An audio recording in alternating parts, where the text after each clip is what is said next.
Salut, c'est Trado, je suis content de vous retrouver pour la mise à jour de l'analyse technique du CAC 40. Les news ont été... Alors c'est très compliqué parce que ça a été mauvais. Les chiffres de l'inflation aux États-Unis qu'on attendait tous s'avèrent être à 6,8% sur le mois de novembre. C'est horrible, mais en même temps, certains s'attendaient à plus de 7. Donc même Biden s'est avéré plutôt satisfait des statistiques. Mais il s'avère donc que dans ce contexte de ça aurait pu être pire, les indices n'ont pas trop mal réagi, en particulier les indices américains. Il demeure que la prudence dans un premier temps s'était mise en place et on avait perdu jusqu'à 0,7% avant finalement de récupérer le chemin perdu et terminer quasiment à l'équilibre. On est à moins 0,2, mais le plus dur reste à faire, se débarrasser de cette résistance journalière des 7015, 7079 et surtout derrière un mur, une muraille, hein, ici une falaise, la résistance journalière et hebdomadaire des 7172, 7182. Nous avons également les chandeliers japonais à prendre en considération ici, puisque comme vous pouvez le voir, hein, on avait ici une figure en three inside down dont j'avais parlé, c'est-à-dire un harami baissier confirmé, et on devait s'attendre à ce qu'il y ait une faiblesse aujourd'hui. Statistiquement, c'est chose faite. Maintenant, je vous rappelle que si vous voulez savoir tout de mes chandeliers japonais préférés, ils sont consignés dans deux modules, hein, avec des exercices corrigés. N'hésitez pas à les compulser pour encore une fois connaître les chandeliers que je considère les plus efficaces. Et très important, ne pas combler ce gap 6889-6936 parce que je vous rappelle que le but de la conservation de ce gap, c'est l'objectif qui est de prendre la distance avant, reporter par-delà.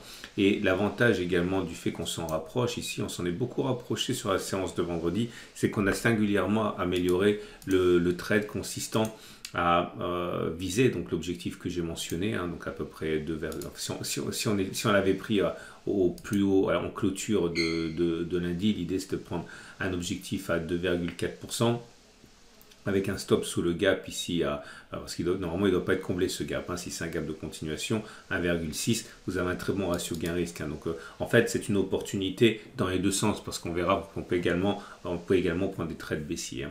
Regardez les éléments de chandelier japonais Akinashi, et ça y est, c'est fait maintenant une première bougie rouge. Alors elle n'est pas horrible cette bougie rouge, hein, mais bon, c'est une bougie qui est baissière.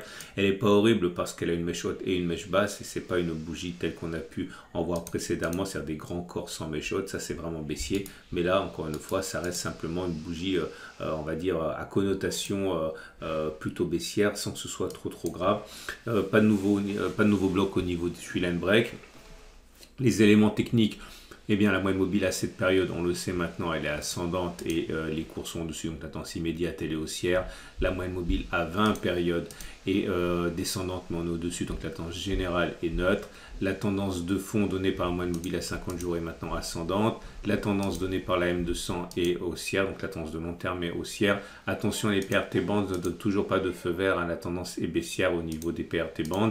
Les bandes de Bollinger ne disent rien puisqu'on est dans une situation de parallèle horizontale ici, donc c'est pas grand chose à en tirer. Je vous rappelle que le super trend et le SAR ont été cassés à la hausse, et statistiquement on l'a vu lors de la série de backtest au CAC 40, c'était la série était lancée en début d'année. Il faut remonter les messages. Normalement on devrait clôturer plus haut que 7062 plutôt que d'aller clôturer en dessous du super trend et du SAR. Hein. Donc voilà, tout ça c'est pour vous aider à construire votre trade lorsque vous en aurez envie. Et on termine donc avec l'Ishimoku. Ah non, il y a autre chose. Au niveau des indicateurs techniques, c'est très important parce qu'on a trois mastodontes qui sont passés haussiers. Le MACD qui délivre son signal haussier, ça a été backtesté, on sait que ça fonctionne. Le cycle de Schaff également donne un signal haussier. Et l'Ossom oscillateur également.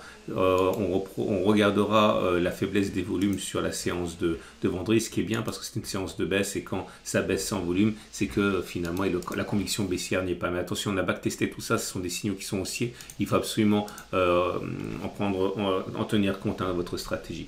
L'Ishimoku est mollement haussier, on le sait puisqu'on est au-dessus du nuage. Malheureusement, ce nuage maintenant il est de plus en plus plat, donc la tendance de fond elle est haussière, mais on va dire de plus en plus molle.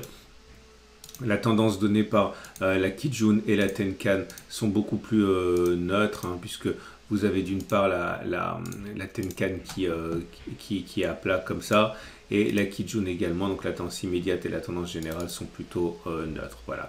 À noter le travail de sap des haussiers, hein, la lagging span qui vient buter systématiquement sur les cours et qui ralentissent la baisse. Hein. Donc c'est pas parce que c'est magique, c'est parce que vous avez les traders Ishimoku et les algos Ishimoku qui parient sur le fait que la lagging span ne traversera pas les prix, et tout ce qui se passe sur la lagging span influence les cours, puisque les cours c'est jamais que, enfin la lagging span c'est simplement les cours 26 périodes en arrière, hein, en clôture, enfin en temps réel et a fortiori en clôture.